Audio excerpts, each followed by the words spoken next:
tuned in to Repco Muscle Garage, the home of New Zealand's toughest muscle cars, hot rods and street machines. Proudly brought to you by Repco, in association with Mount Shop, Maguire's and Rislone. Later on, we head back to Roger and Diane White's farm for a deep dive into a few more classic Falcons and go for a spin in a 67 Ford Galaxy, restored with plenty of respect, plus a fair bit of get up and go. But first, thanks to our mates at the Mount Shop, we head down Levin Way to catch up with Andy Smith of Smith Autos. Andy's well known round the traps, a mechanic by trade whose career changed tack a fair while back to cert work. But one thing hasn't changed, a serious passion for cars in general and one automotive brand in particular. I never really wanted to do anything else, so when I was a youngster, my dad was a very clever engineer. He died when I was quite young, and I wanted to carry on sort of his legacy. When I left school, I managed to score a job at the local GM dealer here in town. That sort of, I guess, ignited my passion for the GM brand. Got myself fully qualified. When I was 24, I started up Smith Automotive, and 35-something years later, here I still am. When the Low Volume Vehicle Technical Association was formed some 30 years ago, Andy was an obvious person to call on as a low volume vehicle certifier. This new direction gave Andy more scope to further explore the world of modified cars, and he hasn't looked back since. It's been a bit of a ride. I mean, it's changed a lot over the years, and it's changed my business over the years, because nowadays my role really is almost a full-time certifier, but I do a lot of cert remedial work. People bring their cars and they need solutions. If I can't provide that solution, I can point them in the right direction. But more often than not, we get the cars right through to compliance standard. I enjoy the industry. I enjoy what I do for a living. I mean, I've had the comment made to me that I've probably got the best job in the world. And I mean, in some cases I probably have. You live and breathe the car scene. What do you do in your spare time? You go to a car event, you know, you take your own car. They're all like-minded people and everyone's happy. So yeah, that's my happy place. So I'm quite happy to continue down that route. As far as Andy's personal tastes go, you've no doubt spotted the theme. Having worked there straight out of school, a GM badge on the grille was always a safe bet. But despite what the garage looks like these days, Chevrolet's Chevelle wasn't always at the top of Andy's list. Originally I wanted a 69 Camaro, and a good friend of mine, Robin Silk, turned around and said, oh God, he says, you'll bloody pay an extra 10 grand for a 69 Camaro. And then I sort of thought, I knew of the 69 Chevelles, and I sort of thought, I've always quite liked the look of those too. I said, what about a Chevelle? He goes, yeah. He said, I'll find you one of those, all right. When I first went to Beach Shop with it, I think there was two. There was a brown one and my blue one, and that was it. And there was probably, 30 or 40 69 Camaros, so it was quite good because, yeah, a lot of people were going, oh, all of a sudden, the market has sort of changed and people have found that the Camaros were out of reach financially, so they're looking for a really good looking two-door coupe, and the Chevelle certainly fits that bill. And while the Chevelle numbers have since swelled on our shores, Andy's Hot Wheels inspired 64 Malibu proves there's always room to find new ways to do things a little bit different. No, it certainly wasn't the plan from the start. The plan from the start was basically just put a big engine in it and go out and skid it up at the drag strip and have a bit of fun with it. And then it took on a bit of a mind of its own. It's when you leave the boys at the shop and you bugger off for a day or two and come back, they've made an executive decision for you and the whole front end was removed off the car, and I thought, what's going on here? It just evolved from there, and then I came up with the idea for the Hot Wheels theme. I was just looking for something a bit different, so I thought, yeah, why not? It's only paint. A good friend of mine, Jamie, he masked it all up based off the Hot Wheels model. It's worked out okay, so it may not stay in that theme forever, but I mean, for now, it's a bit of fun. Everybody's grown up with Hot Wheels, even myself, sort of back when you're younger. Even here today, the kids going past and they're push bikes earlier on and yelling out about the Hot Wheels car and stuff like that. So yeah, you get a lot of people that certainly relate to it for sure. While the toy car boasts a stack of hardware out of its hood, Andy had other plans for motivating his scaled-up version. Yeah, well, originally I was just going to put a 396 big block in it and a turbo 400, and then I was looking at these later model engine platforms. Started off just going to be maybe an LS1 or an LS2 6 litre or something like that, but then these crate motors in America, the LSX, it didn't work out too bad, although by the time you buy all the ancillary bits to bolt on them, it does owe you quite a bit of money, but in today's terms, it's quite cheap. And of course, the thing that I've found operating this vehicle, even with a carburetor for induction, it's still very fuel efficient. Even with a 950 carburetor, it still gets 26 miles to the gallon. And there's not many guys out there with 630 horsepower that can say they're getting that sort of mileage. They've got very good cylinder heads on them, high compression. It's 11-to-1 static compression, but it runs on pump gas simply because of modern technology within the engine itself with the high flow combustion chambers and stuff like that and ports. It works out really well. So yeah, it's great. I'll definitely do something similar again in the future for sure. The 454 Cube LSX is backed by a beefy turbo 400 trans and Moser 9-inch diff with 31 spline axles. Meanwhile, the rolling stock continues this exercise in the out-of-box thinking on a budget. Brakes are only basic GM style calipers all round, and I decided I didn't want to spend a whole lot of money on Woolwood when you can't even see them behind those wheels. And of course the wheels, I decided we'll put dummy bead locks on the back, so I had them designed and made here in town, and they got them water jetted out, and then my friend said put them on the front wheels, and I said, well, you don't normally have bead locks on front wheels, and he goes, it's a Hot Wheels car, you can do whatever you want, let your mind run free. So they've ended up with another set on the front, but they are a different profile. It's a budget build. It doesn't owe me a huge amount of money. Most people spend nearly as much on an interior as what half the cost of that car costs. So it's different strokes for different folks. It was built to have a bit of fun with and give some of the kids a laugh and a thumbs up and just have a bit of fun. The Chevelle itch doesn't seem scratched just yet, with a 67 being the latest addition to the ranks. Between his own fleet and the automotive eye candy served up in the day job, it's fair to say Andy has found his happy place. The way things have sort of worked out for me, it's I'm probably living the dream. I sort of live, eat and breathe cars, and of course I get to, I live out some of my dreams in a way through some of my clients' cars, because there's some very high-end builds that I'm involved with in certification-wise. We travel around for a lot of that. I've met a lot of people, made a lot of friends. There's a lot of nice people involved in this industry that you get to spend time with and like I say, help them achieve their dreams and come up with solutions to problems and get them through the system and get them on the road. And yeah, it's great. It's a lot of fun, and it gives a lot of people a lot of pleasure.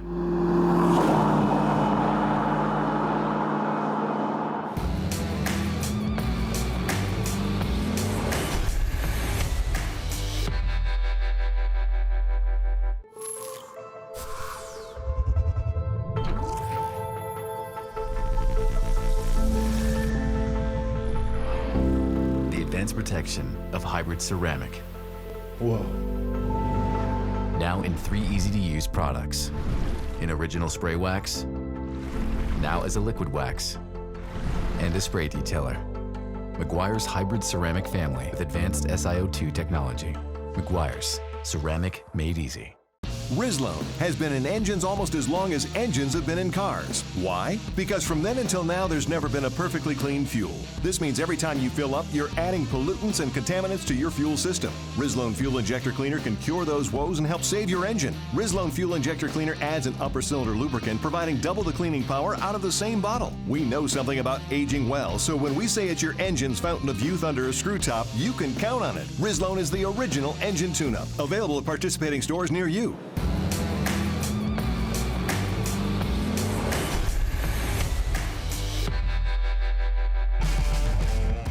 Welcome back to Repco Muscle Garage. Next, thanks to Rizlone, we're back in Invercargill to continue a shed raid that'll blow Ford fans' minds. Last week, we met Roger and Diane White, a Southland couple who've put together an unbelievable collection of Ford Falcons that would unquestionably be among the biggest in private hands in New Zealand. In fact, the collection is so big, with so many gems to talk about, we couldn't fit it all into one episode. In the second part, we now have the special chance to get a guided tour from Roger around some more of his favourites. A few are significant historically, others more relevant personally. Some older models have become classics, then there's the instant classics, like these two Falcon Cobras. In 78, 79, Ford had 400 coupes that they couldn't sell. Ford came over and said, right, let's paint them up in the Cobra colours and we'll see if we can sell them. Well, they put the blue stripes on and painted them all white, and the following weekend all 400 were sold. This is actually a 351 powered Cleveland one, and then we've got the anniversary of it, the BF, which is a 2007 model, so two totally different cars but the same colour. This is the head turner. I took them up to Wanaka and I drove this one. My daughter took Elsie. And we had a drag on the straight going in, and I lost a fan belt and she won. She won't let me forget it either. This muscular 74 XB-GT, complete with all the original trimmings, is also something pretty special, as it's potentially the first one New Zealanders would have ever laid eyes on at a Ford dealership. It's a bit of an unusual one because it's got chrome bumpers. They were an option differential. Most of the XB GTs had a colour-coded bumper, but if you got overriders on it, you had to have the chrome ones. I'm led to believe that it is the first one that came to New Zealand. So it was owned by Ford Motor Company in Auckland and used as a demonstrator around New Zealand to promote the XB. So it's got a sunroof, electric windows, colour-coded grille, houndstooth upholstery. So it was a wee bit flashier than what the average GT that came into New Zealand. So it's had no body work done to it. There's a few moth holes starting to come through it, but it's pretty tidy for what it is. A lot of Roger's cars come with stories relayed to him by hardcore Ford fans and even previous owners who actively reach out to tell him more about what he's got on his hands, as is the case with this 69 XT, which has a storied, slightly checkered past. A man walked through my front gate and said, "Oh, I've got some literature on your XT." He said, "Well, this car came from Australia under funny circumstances." He said, "My mate in Christchurch was a car buyer. He went to Australia, saw this XT on the side of the road for sale. Within 5 minutes, he'd brought it. He never saw it until it came to the port of Auckland. He sent his mate up to Auckland to pick it up and gave him $500 and a false registration plate. Customs wouldn't let it go because none of the paperwork had been signed or verified. And he waited until an appropriate time when the gates opened, when a truck went in, and he ducked in behind the truck and got into the car, put another battery, which he flogged out of another car, into it, and he waited for his opportunity for the truck to go out through the gates. And as soon as the truck started moving, he fired it up and he drove it off the ramp, headed towards Christchurch. I said, "Well, why would he do that?" We think that that is the car that did the Sydney to London Dakar rally. If that is the car, then it's got a really mixed history, and the story of trying to get it back to Christchurch was pretty ballsy. And then there's this 97 ELGT, highly collectible, even though it's not the prettiest Falcon in the shed. This particular model is also notable because it played a hand in kickstarting the racing career of one of New Zealand's most successful drivers. It's probably one of the ugliest Falcons that Ford have produced, but it's a very collectible car. This one in particular, I bought it off Rob van Giesbergen. His son Shane drove this around New Zealand, towing either a four-wheeler or go-karts earlier in his days, and when Shane went to Australia to start his racing career, his father sold 4 or 5 cars, and this has been one of them. So it's still got Shane's racing number of stickers on the back window. So this is, ex-Gizzy's car. So every time he won a race in Ford, you just put another 0 on the end of it. Now he's racing a bloody Holden, and I think I have to take them off again. But it's a car that, there's only, I think there are only 20 of them brought to New Zealand, so this is number 1. An awesome story to go with a very iconic car. So there's 4 deep dives for starters, and Roger and Diane's collection is crammed full of gems that'd be the envy of any Ford aficionado, with plenty more great stories to go with them. And sharing them obviously brings them a lot of joy. I'm very proud of what Roger's done and what we can show people and what we've got. You buy 1 or 2 and then you get this bug that you want to go and buy another one, and cosmetically they're pretty right. There's 1 or 2 cars here that'll start in any gear, when they're not supposed to, and we better not say too much about that because we've got friends that have got Holdens. Those Holdens. They're always giving us a bit of banter, aren't they? I'm always on the look for a car that's in better condition than what we've got. Yeah, just a passion for cars, really. I think they're beautiful, fantastic. Yeah, love them. Now, thanks to Maguire's, we're following the blue oval theme back to Auckland as we pop the hood on this seriously big, seriously powerful 1967 Ford Galaxy XL. It belongs to Andrew Lockheed, who comes from a family of Ford obsessives, which helped him pick up this tough classic at a young age. Really young, just 14 years old in fact. Since then, Andrew's slowly and lovingly brought the huge top-of-the-line XL back to its best. But over time, the vision developed from stock street cruiser to something a little more high-spec for the drag strip, meaning the Galaxy's journey has been a bit of a winding road. We bought the car in 2007, and it's just been a progress from there. So yeah, year by year, it just slowly got a few things, bit of panel and paint, bit of work to the engine, transmission.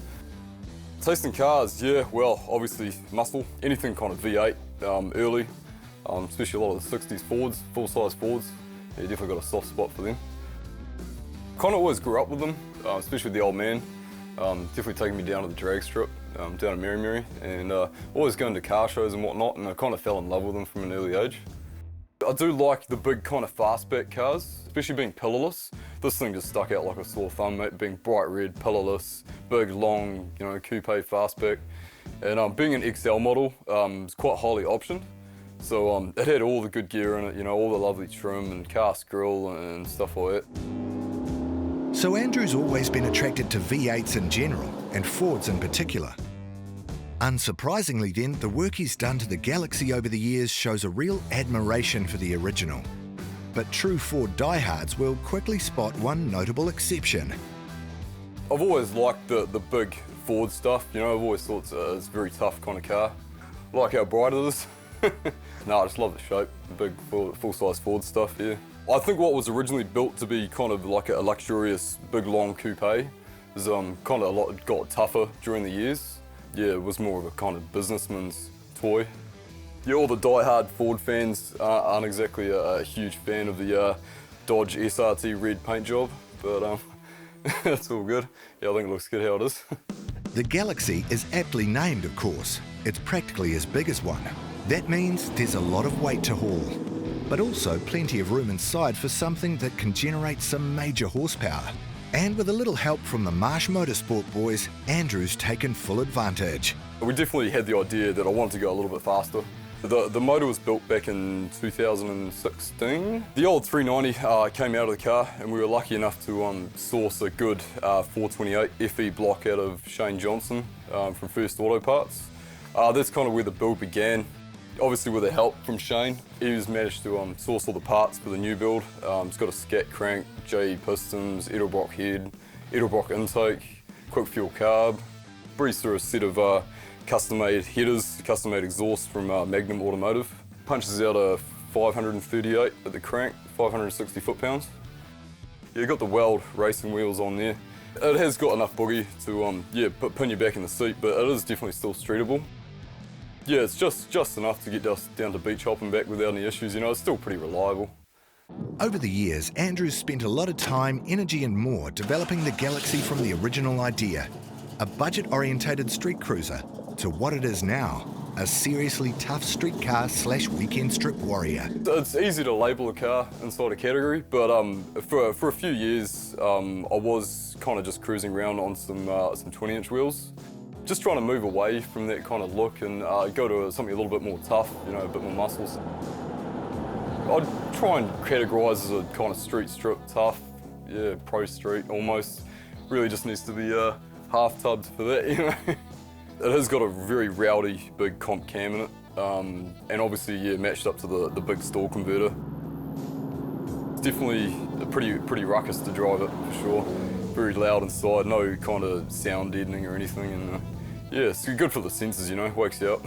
Getting there's meant not leaving a single component of the engine untouched. And of course, with such a major overhaul, there's been a few bumps along the way, like when an old C6 Trans caused an underside fire. As soon as we stuck the motor in, we did have a few issues braking things to begin with. Within about 30 to 40 kilometres of breaking the motor in, I blew the C6 casing to pieces and dropped the whole thing on the motorway, and the car caught fire and fire trucks come out. And from doing one thing, I kind of learnt the lesson to got to do everything else at the same time. But through it all, he's now got something that's made all the dreams he had as a 14-year-old come true. And a few more besides. And fittingly, the Galaxy's now practically become another member of a proud Ford clan. Yeah, there's no doubt this is my dream car. I've definitely built it over the years to become the dream car. What originally was just the cruiser, over the years putting so much time and effort into it, it's definitely become a dream car. Could never imagine it passing it on or selling it. Hopefully the kids or grandkids one day can enjoy it as well, and hopefully they won't stick a battery in it. But I could have never imagined selling the car. I've got too many memories and too much invested. Just not just money-wise, but time-wise as well. My wife, Courtney, she's taken a lot of the brunt of the late nights in the shed and away from home and putting up with putting the car on the trailer at 6 a.m. on a Sunday. Yeah, I consider it definitely a member of the family. Yeah, where would we be without it? Thanks for watching. We'll see you next week on Repco Muscle Garage.